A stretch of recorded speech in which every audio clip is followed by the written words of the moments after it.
hanya memikirkan satu peraturan penting. Kenapa kau lakukan hari ini kalau kau bisa melakukannya besok? Hahaha. Sekian deh. Kamu nanya.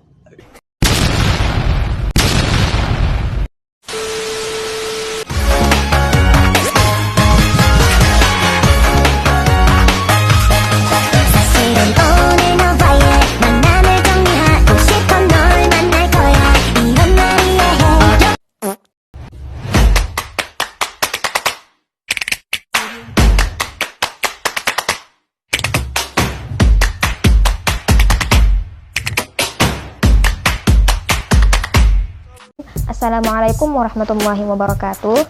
Perkenalkan, nama saya Nori Hamidah dari Lokal F semester 2. Kepada yang terhormat dosen pengampu mata kuliah pengantar studi Islam, Bapak Ahmad Restu Ananda MPD.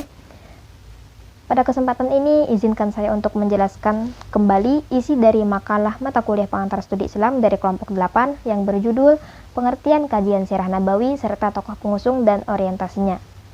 Kajian Sirah Nabawi bukan hanya soal kisah masa lalu Nabi Muhammad SAW, tetapi bagaimana perjalanan hidup beliau menjadi pedoman nilai, moral, dan strategi hidup bagi umat Islam hingga saat ini. Makna Sirah Nabawi. Sirah Nabawi berarti perjalanan hidup Nabi, tapi lebih dari sekedar biografi. Kajian ini memuat cara berpikir, strategi dakwah, etika sosial, dan akhlak Nabi sebagai seorang manusia biasa yang diangkat menjadi Rasul. Yang kedua yaitu perjalanan hidup Nabi dari anak yatim hingga menjadi seorang pemimpin. Yang pertama yaitu pada masa pra-kenabian. Nabi lahir sebagai seorang yatim di tengah masyarakat jahiliyah yang kejam dan tidak beradab. Sejak kecil beliau sudah menunjukkan karakter yang mulia, jujur, bisa dipercaya, dan penuh kasih. Yang kedua yaitu masa kenabian dan dakwah. Wahyu pertama turun saat beliau menyendiri di Gua Hira. Sejak saat itu, dakwah pun dimulai secara sembunyi-sembunyi selama kurang lebih 3 tahun. Setelah 3 tahun, beliau mulai berdakwah secara terang-terangan. Meski ditolak, diusir, dan disakiti, beliau tak pernah membalas dengan kebencian. Puncaknya, hingga beliau mendapatkan perintah untuk berhijrah ke Madinah dan membangun masyarakat Islam pertama yang damai dan adil.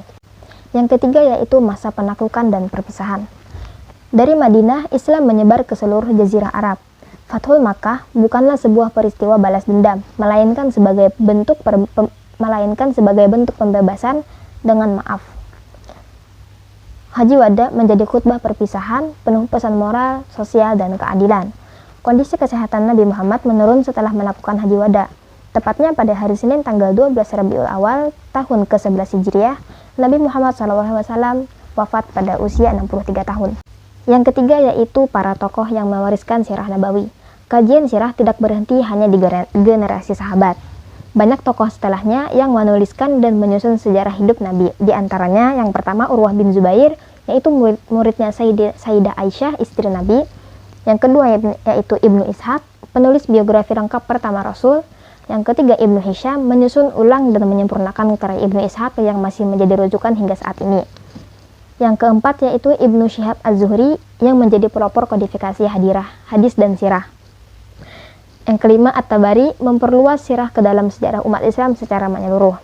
Mereka bukan hanya sekedar sejarawan, tapi pewaris nilai yang memastikan kehidupan Nabi tak hanya dikenang tapi juga diteruskan.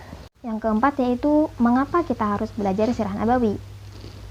Di antaranya yaitu adalah untuk menemukan Islam secara utuh. Sirah bukan hanya kisah, tapi cara memahami Al-Quran dalam konteks nyata kehidupan Nabi. Selain itu juga untuk meneladani karakter ideal. Nabi bukanlah tokoh khayalan.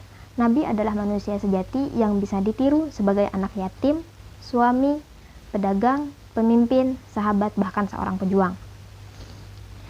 Selain itu juga sebagai pedoman dakwah dan pembinaan. Setiap langkah dakwah Rasul penuh strategi dan kelembutan. Ini penting untuk pembinaan generasi sekarang yang mulai kehilangan teladan. Dari pembahasan yang telah dijelaskan, dapat disimpulkan bahwa kajian Sirah Nabawi bukan hanya sekedar mempelajari sejarah hidup Nabi Muhammad SAW, tapi juga merupakan sarana penting untuk memahami Islam secara menyeluruh dan mendalam. Melalui sirah, kita tidak hanya mengenal peristiwa-peristiwa dalam kehidupan Rasulullah, tetapi juga belajar tentang nilai moral, strategi dakwah, kepemimpinan, serta keteladanan akhlak yang bisa kita aplikasikan di masa kini. Tokoh-tokoh seperti Urwah bin Zubair, Ibnu Ishaq, Abban bin Utsman, Ibnu Hisham, dan lainnya memiliki peran besar dalam menyusun dan menyebarkan pengetahuan sirah agar bisa diwariskan ke generasi selanjutnya. Adapun orientasi dari mempelajari sirah adalah untuk membentuk karakter umat Islam, memahami konteks ayat-ayat Al-Quran, dan menjadikan Rasulullah SAW sebagai suri teladan dalam menjalani kehidupan, baik secara individu, sosial, maupun spiritual. Oleh karena itu, kajian sirah Nabawi sangat layak untuk terus dipelajari dan dijadikan landasan pembinaan umat di segala bidang kehidupan.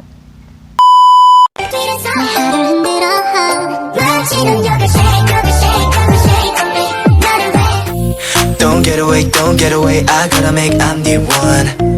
뭐 아니면 또 아니면 뭐 아니면 또라고 아니라 다머링